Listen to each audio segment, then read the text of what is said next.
Buzzcast.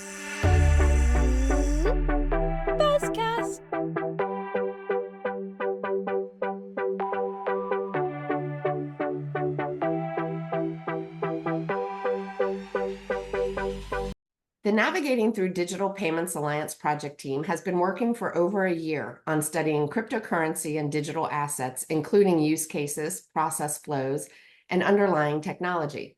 The team's work in 2024 culminated in the release of the white paper, diving into the fundamentals of cryptocurrency as a form of digital payment. This comprehensive study of cryptocurrency dives into digital environments, technologies at play, payment participants, transaction flows, and payment ecosystems. The team's work is far from over, and they continue meeting to plan next steps. Today's Buzzcast episode reflects on the work that has been done and discusses what the project team wants to spend more time digging in on, which is blockchain technology. Let's welcome Mark Dixon, Senior Consultant at Nacha and Project Team Leader, and members of the Navigating Through Digital Payments project team.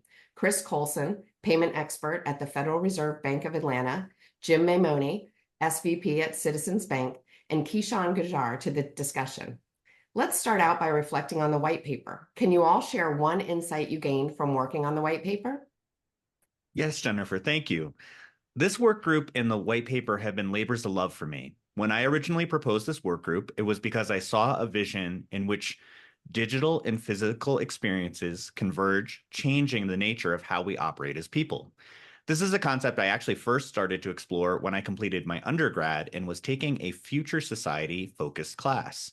The insights I gained from our white paper helped to really bring this vision into better focus, seeing how cryptocurrency as a form of digital payment exists today. The paper also sets us up well for the deeper dives we have planned for later this year. Jennifer, I got involved because I believe more education and open dialogue is critical. There are new technologies, participants, miners, operators, etc., exchanges. Individual consumers and businesses need to understand how all participants interact, who holds collateral as in stablecoin, and how transaction fees are calculated. Even as Congress looks at possibly holding crypto as a reserve currency like sterling and yen, we need to understand how this affects the currency, its value, and its purchasing power, as well as the risks and impacts on the environment. So, reflecting on the white paper, one key insight that stood out to me is captured in these two sentences. Digital assets are anything associated with a value existing in a digitized environment, and ownership can be transferred from one party to another with records added to the distributed ledger. This really underscores the power of blockchain as a digitally auditable system in a way that is transparent, tamper-proof, and verifiable. That's a game changer, not just for cryptocurrency, but for industries like finance, healthcare, and supply chain management, where trust and accountability are critical. In what ways does this white paper add value to the payments industry? And how does the work you did on it inform the work you're doing this year? There is a ton of information, both real and some not so real, floating out there about cryptocurrency and other digital assets. Our goal as part of the Alliance is to take a hot topic concept and find a way to relate it back to the payments industry to provide added value. And I feel like we did just that. Many of the pieces in the white paper could be found elsewhere, but we took the time to compile the information and give added context based on the experience of our team and the research that we've been conducting. The paper is a great way to better understand this complex topic and relate it to the industry we all work in. The white paper is a great resource because it provides comprehensive exploration of cryptocurrency as a digital payment form. It educates stakeholders on the foundational concepts of blockchain and distributed ledger technology. It outlines the roles of participants in the crypto ecosystem, and it discusses the challenges and opportunities for integrating cryptocurrency into traditional financial systems. This resource can help serve as a roadmap for anyone that's trying to navigate the evolving landscape of digital payments. To build on to Chris's comments, we highlighted the broad spectrum of digital currencies and digital assets. It also makes the distinction between the digital asset, for example, Bitcoin, Ethereum, etc., and blockchain or distributed ledger, which is the enabling technology. I believe there are real benefits to the transparency, consensus, and immutability, no ability to change the data of blockchain that can create real efficiencies and reduce fraud and scams. The team clearly spent time exploring blockchain technology in the white paper. Could you explain to the audience what the difference between blockchain and cryptocurrency is? To me, it's really just as simple as saying that blockchain is the technology and cryptocurrency is a payment mechanism that leverages that technology. Not all blockchains are used for crypto, and that's really the distinction. Right. And like Mark said, blockchain is the underlying technology, right? It's the decentralized distributed ledger, and that records the transactions in a secure and tamper-proof manner. Whereas cryptocurrency is a digital asset that operates on the blockchain technology. So it serves as the medium of exchange, store of value, or unit of account. While all cryptocurrencies rely on blockchain, not all blockchains are used for cryptocurrency. And this is a really important point and worth repeating. All cryptocurrencies rely on blockchain, but not all blockchains are used for cryptocurrency. And to me, it's a significant difference. Digital currencies enabled by the distributed ledger, but not necessary, as Chris said, to benefit from the blockchain. An oversimplification is the blockchain does all the accounting from creation, transfers among participants, and eventual retirement of the currency.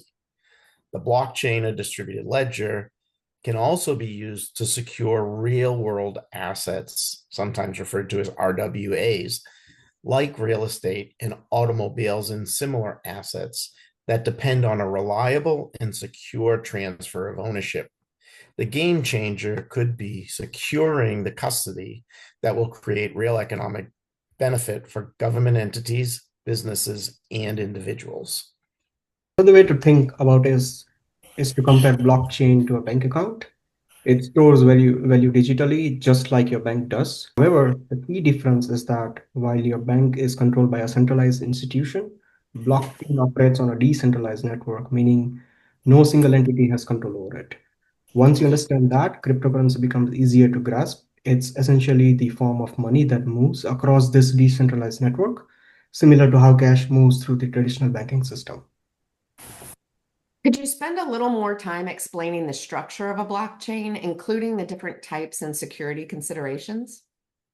So yeah, I'm going to let my fellow panelists give you a little bit more flavor for this technology, but I think it's important to start by giving a basic understanding as outlined in our white paper. This is a direct quote. Blockchains are databases that store information in a series of blocks. New blocks are added sequentially, and each new block contains a link back to the previous one, usually through the hash value created when the block is encrypted. This linking helps those who view the blockchain keep the blocks in proper order. To build on what Mark said, blockchain consists of blocks that stores transaction data and are linked cryptographically, which in simple terms means they are secured using highly complex mathematical formulas. This block forms a chain, ensuring that data remains immutable and transparent. There are three types of blockchain, namely public, private, and hybrid. Public blockchains, for example, Ethereum or Bitcoin, allows anyone to participate in the network, making them fully decentralized. There are private blockchains, which are permissioned, meaning only authorized users can interact with them, often used in enterprise settings. And then there are hybrid blockchains combining elements of both, balancing openness with controlled access.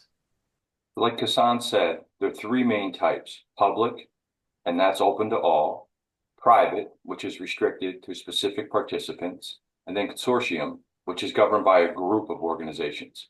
So blockchain security works by getting the network participants to agree on changes before adding any new data. And it uses either proof of work, which requires users to solve complex computation puzzles to validate transactions before adding new blocks, or proof of stake, which requires users to stake their cryptocurrency to validate transactions. Additionally, it uses advanced encryption, and this helps protect the data and ensures that no single person or server controls everything, making it very difficult to hack. And I think a major consideration here is that the exchange of assets is by consensus of the network participants with no central authority. Although transaction history can be tied back through the chain, providing the ability to avoid any improper activity, I really think we need to dig deeper into this consensus model. It should mean the transaction is protected against fraudsters, but with more and more participants entering this digital space, the opportunity for sophisticated fraudsters may crop up, especially with real world assets or RWAs. How do we know that the same asset doesn't sit on multiple exchanges? This can be the intersection of a private public partnership with leadership from organizations such as Nacha. It is interesting to learn that blockchain technology is often the underpinning for cryptocurrencies. In what ways does this panel see blockchain impacting financial services? Well, blockchain is really quite powerful, and likely there may be areas of intersection already at play, even if you're not actively aware that your organization is doing so. When we think about how this technology works, in essence, you have data tied and booked to the chain that can be accessed or transferred. This lends itself to leveraging blockchain for many data use cases. A great one I have seen for years is KYC. So think of how complex this process can get. Well, if we tie the identifying information to a blockchain and permission-based access to it for the users, we can then create a holistic view of the customer that makes it easier and less redundant to go through the verification process. We can also easily prove proper identification has occurred for that party. And blockchains transforming financial services by making processes more efficient, transparent, and cost-effective. So, for example, in the case of cross-border payments, it's faster and cheaper than traditional methods. And because it uses smart contracts, it automates tasks like settlement and compliance, which saves time, reduces errors, and eliminates intermediaries. Also, it's secure. Its unchangeable records help prevent fraud, and it expands access to financial services for people without traditional banking options. I think blockchain can make an impact in the area of fraud reduction. Real estate fraud is increasing, and according to the FBI, more than 9,500 people were victims of real estate fraud in 2023 alone. The scams run from wire fraud to loan flipping scams to title or deed scams, according to Rocket Mortgage. Securing the RWA can secure the title, eliminate paper, and increase the speed of the real estate transaction, and eliminate significant risk to lenders and buyers alike.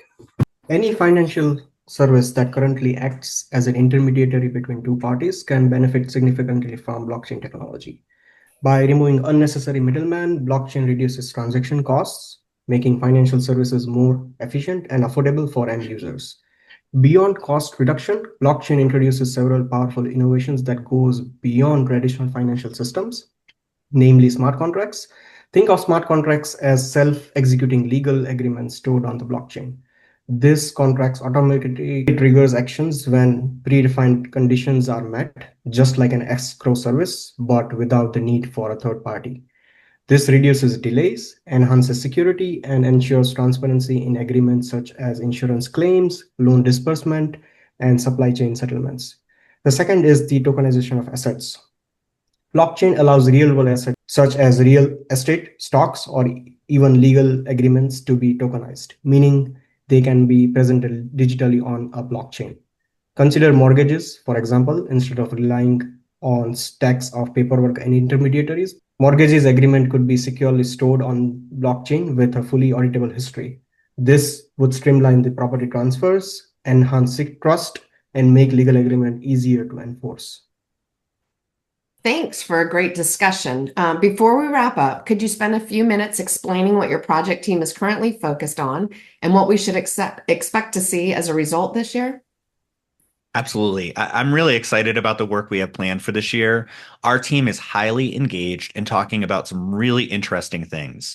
We're planning to continue this blockchain conversation with a series of additional upcoming Buzzcasts focused on topics related to consumer and business perspectives, risk challenges and regulatory concerns, and payment industry opportunities, and expect to see an exciting array of guest panelists for those sessions and discussions.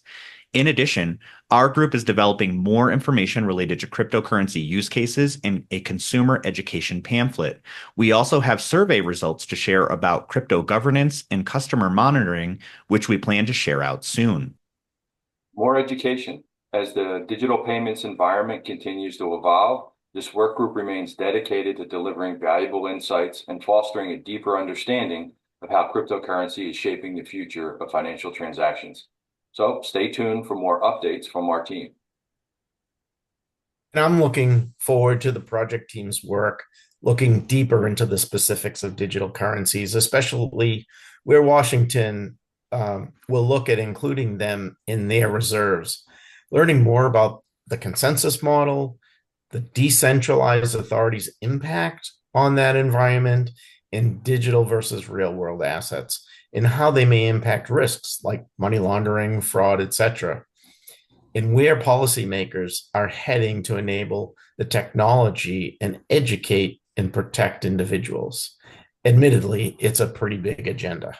I agree with Jim that it's a pretty big agenda. And on top of what Jim mentioned, the project team needs to look deeper into creating detailed use cases for permissioned versus public blockchain solutions, including the type of technologies available and the gap analysis.